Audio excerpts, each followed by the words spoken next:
You ever look up at the sky during your darkest moment and think, why me? Why this pain? This pressure? This loss? This rejection? Why does life keep hitting you harder than you think you can handle? That question lives deep in every human being. But what if I told you that asking, why me, is the wrong frequency? A weak signal the universe doesn't respond to?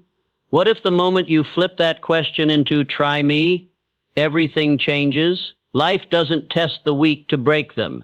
It tests the strong to awaken them. Every storm you faced wasn't random. Every failure wasn't punishment. It was design.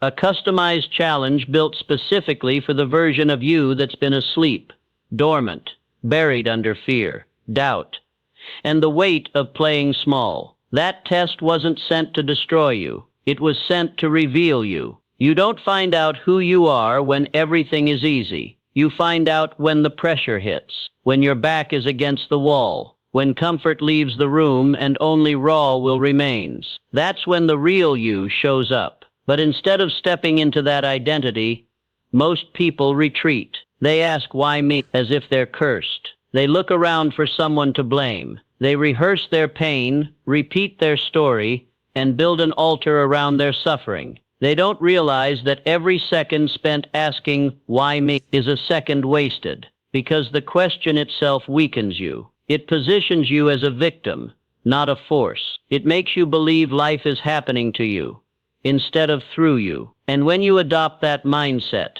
you surrender your power. Why me is a question that assumes life is unfair. But try me is a declaration that you are prepared, not because you've got it all figured out. Not because you're unbreakable, but because you refuse to back down. It's a shift in identity. A warrior doesn't ask why the battle came. A warrior sharpens their blade and says, let's go. That's the mindset that separates the forgotten from the legendary. The world doesn't hand you greatness. It hides it inside struggle and waits to see if you'll dig deep enough to find it. Every test is an invitation, but it only opens for those who respond with fire, with grit, with the unshakable belief that they're not here to be pitied. They're here to be proven. And once you say, try me, you stop waiting to be rescued. You stop waiting for permission. You stop waiting for the storm to pass. Because you realize the storm is your proving ground. Every time life pushed you, it was asking one question. Will you collapse or will you rise? And until you answer that with action, not emotion, you stay stuck in the cycle. But the moment you stand up, stare into the chaos, and whisper, try me, the game shifts. Not because the pressure disappears, but because you've decided to become the one who doesn't. That one decision, to stop asking why, and start declaring try me, is the line between fear and force, between hesitation and hunger, between repeating your story and rewriting it. Most people will never reach that moment, because they're still looking for answers outside themselves. But the ones who do, they don't wait for clarity. They don't wait for calm. They step into the fire and build themselves there, not in spite of the pain, but because of it. Have you ever felt like your struggles are trying to tell you something? Like the pain you're going through isn't just random chaos. It's coded. There's something hidden in the suffering, in the failure, in the rejection that keeps showing up. You're not just experiencing pain, you're being shaped by it. Because pain is not punishment. Pain is pressure, and pressure shapes purpose. Most people run from pain. They numb it, distract themselves from it, blame others for it. But the people who rise, the ones who actually become something, they do the opposite. They lean into the pain. They study it. They let it burn away the fake layers, the excuses, the masks. Because pain, when embraced, transforms. It digs into the surface version of you and pulls out something real, something raw, something that can't be faked or broken or shaken by life's storms. That's purpose, and it's hidden deep inside the pressure you keep trying to avoid. Pressure builds diamonds, but it also reveals the cracks. And life doesn't give you pressure because it's cruel. It gives you pressure to see what you're made of, to test the structure of your spirit, to see if you'll fold or if you'll form. Every time things don't go your way, every time you feel like giving up, Every time the world feels like it's closing in, that's the moment you're closest to uncovering a deeper version of you. But you only find it if you stay in the fire long enough. Every challenge is a mirror, reflecting who you really are. Most people think challenges are obstacles, but they're not. They're invitations. Invitations to meet the version of you that doesn't back down, that doesn't settle, that doesn't live based on what happened yesterday. Challenges are designed to reveal you, not the version you show others, not the one that performs when it's easy, but the one that bleeds when it's hard, and still keeps going. You only see that version when everything's on the line. When life pushes you to the edge, you're not meant to break. You're meant to confront the reflection, because the real war isn't outside. It's within. It's between who you've been and who you're capable of becoming. And challenges force that confrontation. They bring the buried insecurities to the surface. They expose your mindset, your fears, your habits. But in that exposure, you gain the clarity to choose differently. You get to decide, will I be defined by this moment, or will I define myself in this moment? The greatest shift happens when you stop asking life to be easier and start asking yourself to be stronger. That's when the transformation begins. When you stop dodging pressure and start understanding that the pressure is the process, that nothing meaningful is built in silence or safety, that your future self is watching how you handle the weight, not when things are smooth, but when everything feels like it's falling apart. That version of you, the future version, is waiting on the other side of this current pain. But only if you have the courage to stop running, turn around, and face the mirror life is holding up in front of you. There's power in realizing your pain is not here to hurt you. It's here to introduce you to yourself. That every setback is a setup, and every difficulty is an echo of your potential trying to wake you up. When you stop asking, when will this end, and start asking, what is this trying to show me? You stop reacting and start reclaiming, because inside the challenge is the truth. And once you face that truth, you'll never see pressure or purpose the same way again. Have you ever felt like something was standing in your way? A wall between you and the life you know you're capable of living. Maybe it's fear. Maybe it's failure.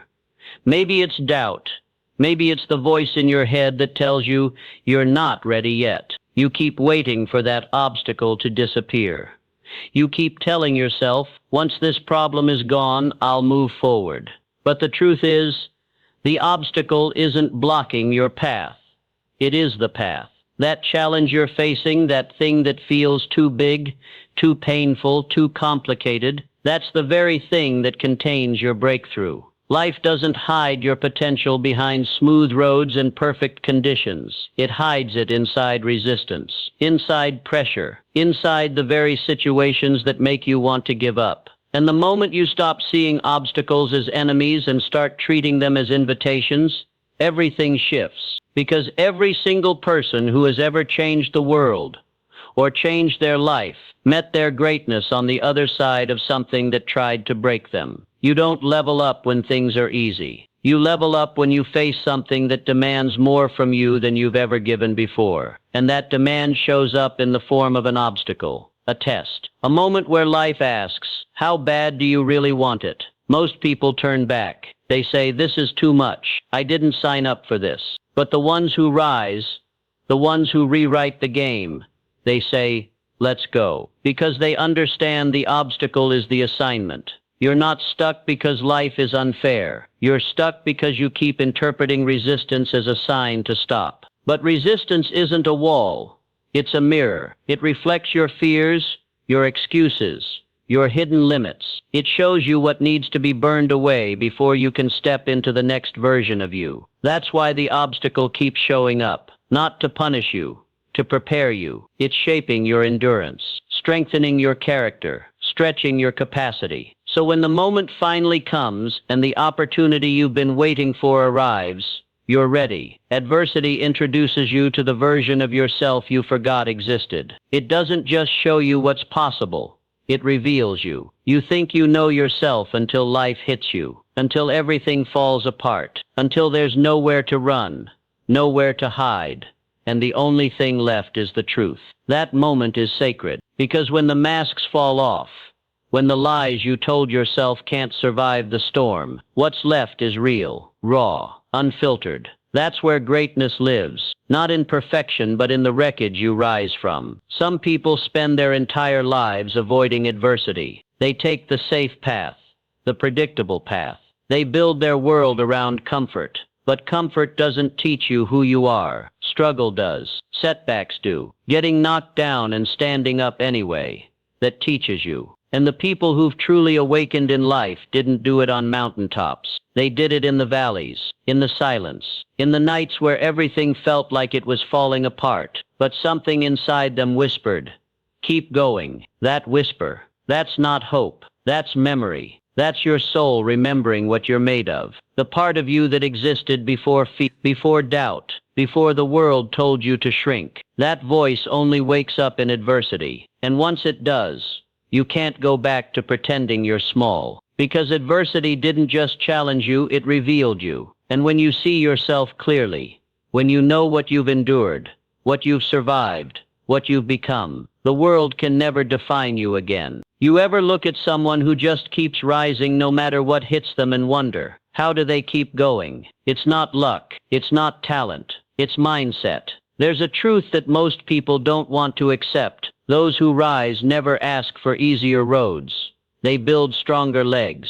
They don't pray for lighter burdens. They train themselves to carry the weight. They don't wait for life to get soft. They get harder, tougher, sharper. They understand something the average mind can't grasp. Struggle isn't a setback.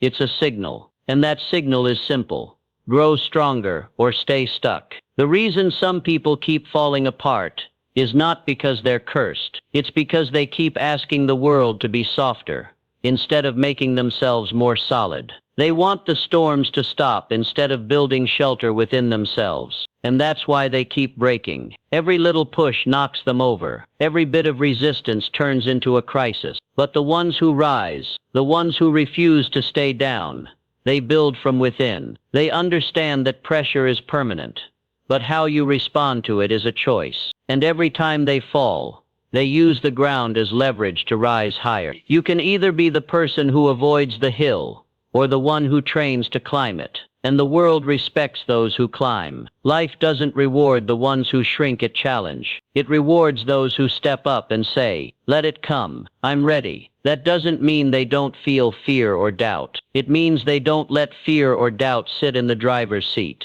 They don't ask the road to bend to their weakness.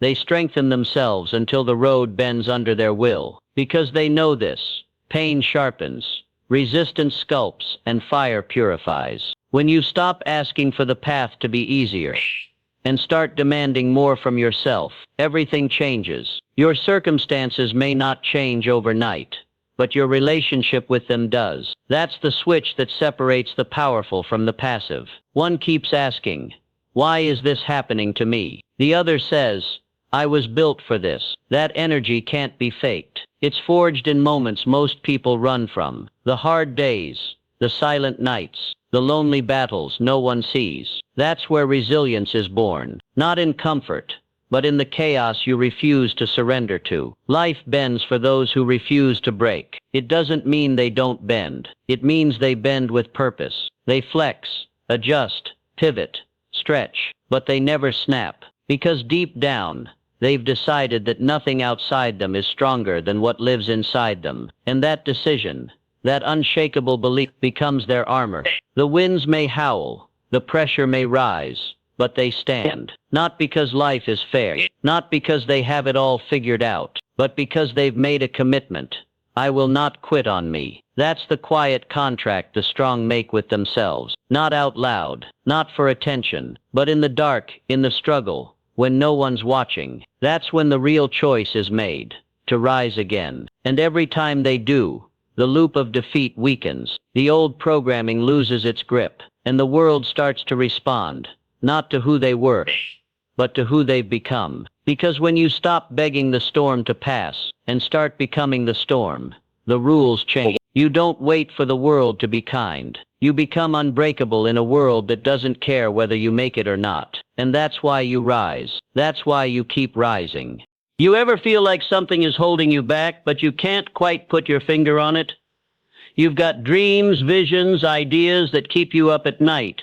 But when it's time to move, to act, something invisible grabs your ankles and pulls you back into the same place. That something doesn't wear a mask. It doesn't announce itself.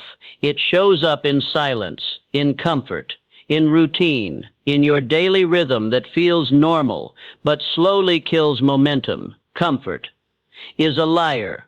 It whispers doubt, feeds delay, and sells you limitations dressed as safety. It tells you you've got time, so take it slow. It tells you you're doing fine, so why push harder? It tells you you're not like them, so don't even try. But what it's really doing is keeping you exactly where you are. It wants you to believe the path of least resistance is the smartest one. It wants you to trade potential for peace, ambition for approval, and hunger for harmony. It convinces you that chasing more is being ungrateful, that dreaming bigger is risky, that discomfort means danger. But the truth is the opposite.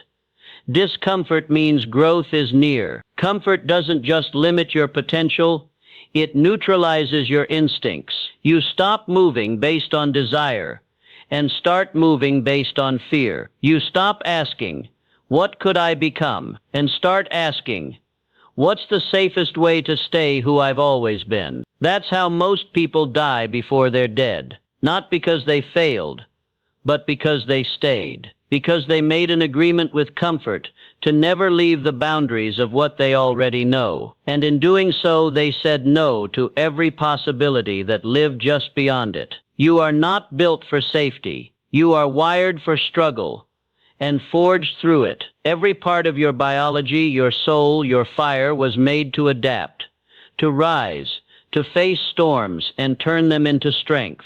The part of you that grows is the part of you that's tested, the part that's challenged. And if you keep dodging that challenge, you never evolve. You may survive, but you never become. That's why deep down, you feel the pull, that constant tension inside. It's not anxiety. It's your untapped power screaming to be unleashed. But comfort has you sedated, lulled into a state where you question yourself more than your surroundings. You weren't made to shrink. You weren't made to tiptoe. You were made to dominate the space you were born into. But domination doesn't happen in the comfort zone. It happens in the arena, where there's blood, sweat, resistance, where you face things you're not sure you can handle and walk out stronger for it. That's where the next level lives. Not behind more knowledge, not behind more motivation, but behind that line you keep refusing to cross, because it feels safer on this side. But what has safety given you? What has playing it cool, staying quiet, thinking small really done for you? Nothing grows in stillness, and nothing changes in silence. The longer you wait for comfort to give you permission to move, the longer you stay trapped in a version of yourself that doesn't even feel alive anymore. It's not your job to feel ready. It's your job to move anyway, to lean into the discomfort, to treat fear as a compass, because what scares you isn't a warning. It's a signal that your next level is near. Every great transformation was born in discomfort. Every legend you admire built themselves in seasons of chaos, doubt, and pressure. And they only made it through because they didn't listen to comfort. They listened to conviction. And that conviction came when they realized safety wasn't salvation. It was sabotage. So ask yourself right now, are you really stuck, or are you just comfortable? Because if it's comfort that's holding you, then maybe it's time to get uncomfortable on purpose. You ever sit in silence and realize the only thing standing between you and the life you want is the story you keep repeating in your own head? That quiet voice that says, "Not yet, not good enough. What if I fail?" It doesn't scream, it doesn't argue, it whispers. And that whisper is powerful enough to paralyze your entire future. But here's the truth most never face. Power is born the moment you stop feeling sorry for yourself. The second you stop asking for sympathy and start claiming responsibility, you step into a different energy, one that moves mountains instead of staring at them. Feeling sorry for yourself feels good, For a moment. It gives you an excuse. It gives you comfort. It even gets you attention. But it never gives you results, because power and pity can't live in the same body. One of them always has to go. And the people who rise, the ones who rewrite their reality, they make a brutal but necessary decision. They choose power, not because life treated them fairly, not because everything magically worked out, but because they understood. Feeling sorry for yourself might win you followers, but it'll never win you freedom. Self-pity is addictive, because it lets you stay where you are without guilt. It tells you, you've been through a lot. You deserve to rest, and while rest is necessary, the kind that comes from giving up is not healing, it's hiding. You start thinking that being a victim earns you identity, that your pain makes you special. But pain is not your identity. It's your initiation into a higher self, into a new level, into the version of you that's been buried under excuses for too long. You don't unlock that version by crying about the weight. You unlock it by lifting it. Excuses are exits. Every time you say I can't because you're walking away from the very thing you were born to do, that exit might feel justified, logical, even necessary. But behind every excuse is a locked door to your next level. And the key, it's action. Brutal, unfiltered, committed action. The kind that doesn't wait for the perfect moment. The kind that doesn't ask for applause. The kind that gets up when no one's watching and decides, this is no longer who I am. That's the line most never cross. Because action is painful. It exposes what you really believe about yourself. You can't fake momentum. You can't fake hunger. You either move or you don't. You either act or you explain. And every time you choose explanation over execution, the loop tightens, the old self strengthens, the future fades. But those who understand the game, they see through the illusion. They know every excuse is a mask for fear. Every delay is a stall tactic by the version of them that's terrified of responsibility. But they move anyway. They step forward scared, confused, uncertain, because they understand that progress doesn't require perfection. It requires decision. You think strength is what shows when you're winning? You think it's the loudest voice in the room or the person who looks the most confident on the surface? That's not strength. That's presentation. The real strength, the kind that can't be taken, faked, or shaken, is what rises inside you when everything around you falls apart. It's what's left when the applause fades, when the plan fails, when the doors close and you're left with nothing but your will to keep moving. Strength isn't about how you act when it's easy. It's about how you respond when it's not. People think they'll show up strong once life finally gets better, once they've healed, once they've found the motivation. But that's backwards. You don't wait for the perfect moment to be strong. You decide to be strong and the moment becomes perfect. Because when it all goes wrong, when nothing makes sense, when your emotions are screaming and your mind is spinning, that's the moment that separates the ones who repeat from the ones who rise. Not because they didn't feel pain, not because they had all the answers, but because they made a decision. I will not be defined by this. There's a version of you that exists only in difficulty. You've never met them because you've never had to. But when the world tests you, when you're broken, burned, and standing in the ashes of everything you thought would work, that's when that version of you emerges. The one that doesn't need validation. The one that doesn't need approval. The one that moves forward because there's nothing else left to do but fight. That version is real, but most people never meet it because the moment things go dark, they stop moving. They wait for the light to come back on. But the strong, they become the light. Strength isn't loud. It doesn't announce itself. It's quiet, ruthless, consistent. It's the decision to get out of bed when you don't feel like it, to push when nothing's pushing you back, to keep your word when no one's watching. That's where the real war is, in the invisible choices. And every time you choose forward instead of freeze, you're building a strength that nobody can steal. Not circumstances, not people, not time. That strength becomes your weapon, not against others, but against the part of you that wants to quit. Your next level is hidden inside your current pain. It's not in the book you haven't read. It's not in the podcast you're planning to listen to. It's in the discomfort you're running from right now. That conversation you're avoiding. That boundary you're afraid to set. That change you know you need to make but keep putting off because it feels too big. That's the doorway. That's the code. That's the test. And on the other side of it is the you that can't be manipulated, can't be broken, and can't be stopped. But you won't get there by hoping the pain goes away. You'll get there by realizing the pain is the invitation, not to suffer, but to shed, to let go of the version of you that only shows up when things are comfortable, to strip off the layers that are no longer true, and to step into the identity that's been screaming to be born. That identity doesn't need approval. It doesn't wait for clarity. It creates clarity by acting in the face of confusion. It says, even in this, I rise. That's why some people feel stuck their whole lives. Because every time their next level knocks, it shows up dressed as pain. And instead of opening the door, they run. They hide. They numb. But the ones who open it, who stare straight into the discomfort and say, let's go, they unlock something no one else can. Not because they're special, but because they answered. And in that answer they found strength. Not the kind you show, the kind you become. You ever wonder why some people break down under pressure while others rise like warriors in the same situation? It's not because the strong ones had it easier.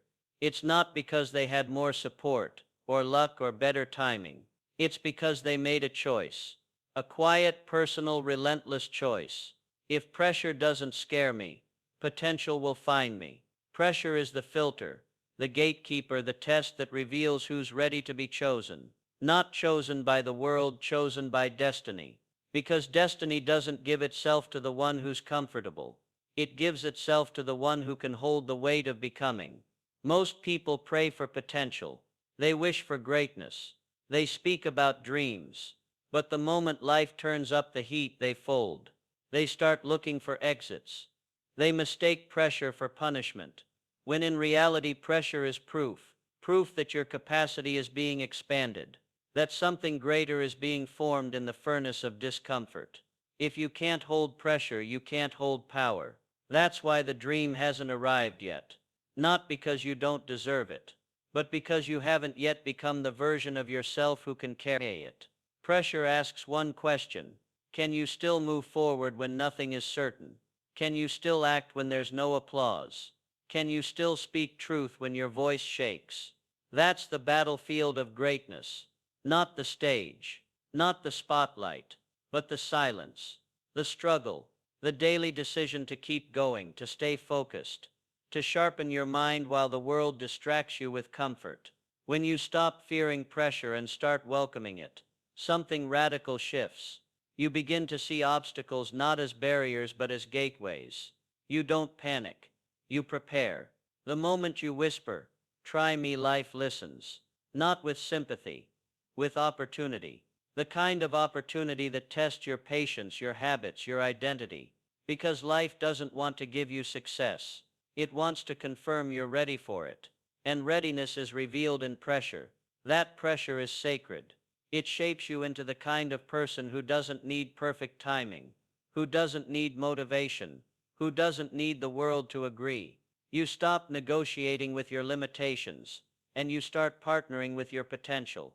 Say, try me, and life won't see a victim, it will see a force that doesn't need backup to begin, a force that doesn't need guarantees to act, a force that rises not because it's fearless, but because it's done waiting. Most people live their whole lives waiting for the fear to fade, for the confidence to come, for the stars to align. But the ones who shift the world, they don't wait, they move. And their movement creates the alignment everyone else is still sitting around hoping for.